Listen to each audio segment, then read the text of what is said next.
Nama saya Nita Nopianti dengan NPM 184111333. Saya dari kelompok 2 yang akan membahas mengenai sistem informasi, organisasi, dan strategi.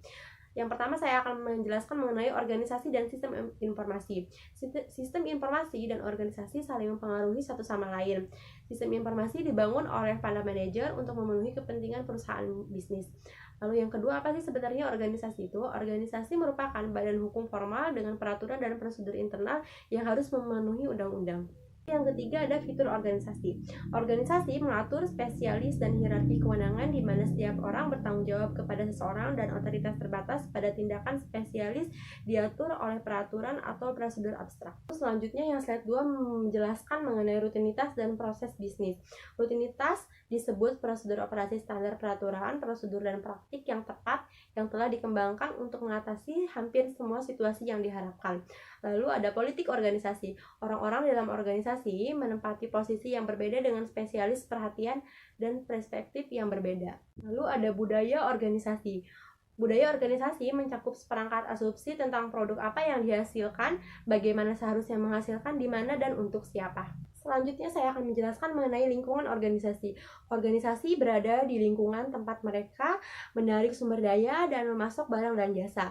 Lalu yang selanjutnya ada struktur organisasi. Organisasi memiliki struktur atau bentuk jenis sistem informasi yang biasanya ditemukan di perusahaan bisnis sering mencerminkan jenis struktur organisasi. Lalu selanjutnya ada fitur organisasi. Organisasi memiliki tujuan dan menggunakan cara lain untuk mencapainya. Lalu selanjutnya saya akan menjelaskan yang B, yaitu mengenai bagaimana dampak sistem informasi. Dampak organisasi dan perilaku. Sistem informasi ratakan organisasi. Organisasi birokrasi yang besar, yaitu terutama dikembangkan sebelum zaman komputer, seringkali tidak efisien, lamban berubah, dan kurang kompetitif daripada organisasi yang baru dibentuk. Lalu yang kedua ada organisasi pada industri. Dalam masyarakat pasca industri, otoritas semakin bergantung pada pengetahuan dan kompetensi. Lalu selanjutnya ada memahami ketahanan organisasi terhadap perubahan.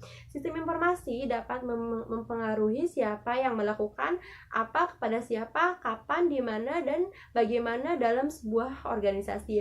Internet dan organisasi. Internet khususnya World Wide Web memiliki dampak penting pada hubungan antara banyak perusahaan dan entitas eksternal. Lalu yang ketiga ada implikasi untuk desain dan pemahaman sistem informasi. Assalamualaikum warahmatullahi wabarakatuh. Nama saya Nurul Isna Indonesia, NPM 184111322. Melanjutkan bagian C, yaitu menggunakan sistem informasi untuk mencapai keunggulan kompetitif. Itu ada 7 elemen. Yang pertama ada perusahaan dan lingkungan, di mana perusahaan ini adalah sebuah sistem fisik yang dikelola melalui penggunaan sistem virtual di perusahaan. Lalu yang kedua, ada aliran sumber daya fisik rantai penawaran manajemen, di mana sumber daya fisik sebuah perusahaan ini meliputi pegawai, bahan baku, mesin, dan uang. Lalu yang ketiga di sini adalah keunggulan kompetitif. Seiring dengan perusahaan memenuhi kebutuhan produk dan jasa para pelanggannya, maka perusahaan tersebut akan bersama-sama untuk mendapatkan keunggulan atas pesaing-pesaingnya. Lalu yang keempat ada dimensi keunggulan kompetitif. Ini dapat direalisasikan dalam hal mendapatkan keunggulan strategi, taktik maupun operasional pada perusahaan. Yang kelima, ada tantangan dan pesaing-pesaing global. Lalu yang keenam, ada tantangan dalam pengembangan sistem informasi global. Dan yang terakhir merupakan pengembangan semua sistem informasi yang ada pada organisasi. Selanjutnya, untuk poin D itu ada menggunakan sistem informasi untuk keunggulan kompetitif, yaitu isu-isu manajemen. 1. Mempertahankan keunggulan kompetitif. Keunggulan kompetitif yang diberikan sistem strategis tidak cukup lama untuk memastikan profitabilitas jangka panjang, karena pesaing dapat membalas dan menyalin sistem strategis. Keunggulan kompetitif tidak selalu berkelanjutan. Lalu ada menyelaraskan sistem TI dengan tujuan bisnis. Yang pertama ada semakin berhasil sebuah perusahaan dapat menyelaraskan teknologi informasi dengan tujuan bisnisnya, maka semakin menguntungkan. Lalu yang kedua ada hanya seperempat perusahaan mencapai keselarasan TI dengan bisnis. Sekitar setengah dari keuntungan perusahaan bisnis dapat dijelaskan dengan menyelaraskan TI dengan bisnis. Nah, yang ketiga itu ada mengelola transisi strategis. Mengadopsi jenis sistem strategis yang dijelaskan dalam bab ini pada umumnya membutuhkan perubahan dalam tujuan bisnis, hubungan dengan pelanggan dan pemasok, dan proses bisnis. Perubahan sosioteknis ini yang mempengaruhi elemen sosial dan teknik organisasi dapat dianggap sebagai transisi strategis sebuah gerakan antara tingkat sistem sosioteknik.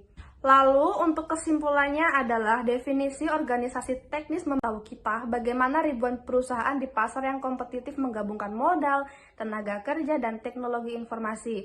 Sedangkan model perilaku membawa kita melihat perusahaan secara individu untuk melihat bagaimana teknologi yang mempengaruhi pekerjaan dalam organisasi. Ciri dari organisasi diantaranya adalah proses bisnis mereka, budaya organisasi, politik organisasi, lalu lingkungan sekitarnya. Nah, struktur organisasi, tujuan, konstituen, dan gaya kepemimpinan. Dampak sistem informasi bagi organisasi dan perusahaan bisnis terdiri dari dampak ekonomi dan dampak bagi struktur dan perilaku organisasi. Terima kasih.